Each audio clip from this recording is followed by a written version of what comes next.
সকলকে বিভিন্নভাবে উন্নয়নের জন্য আপনি ধৈর্য ধরুন। আপনি পুজো দেওয়া শুরু করেন, আপনি নিজে পুজো দিন এবং অপরকে পুজো দেওয়া শুরু করেন। আপনি নিজে পুজো দিলেন, যারা আছেন তাদের অনুরোধ করবো আপনি অবশ্যই করে মোমবাতি ধূপকাঠের জ্বালায়, কিন্তু কোনো মতেই যেন কাপড়ে লেগে যায়। সুবিধা প্রতি বছর ন্যায় বছর বরিশালের বন্ধুদের ঐতিহ্যবাহী বাতি তারামায়ের মধ্যে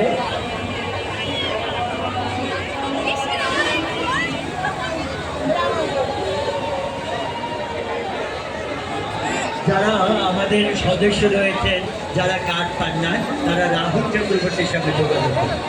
যারা আমাদের মন্দিরের সদস্য রয়েছে, কার্ড পাননি, কার্ড সংগ্রহ করেনি, আপনারা রাহুল চক্রবর্তীর সঙ্গে অফিসে যোগাযোগ করুন। রাহুল চক্রবর্তীর সঙ্গে অফিসে যোগাযোগ করুন। আমরা অনুষ্ঠানের মধ্যে আমাদের এই মঞ্চে ভক্তিমূলক সঙ্গীত অনুষ্ঠান শুরু করতে যাচ্ছি।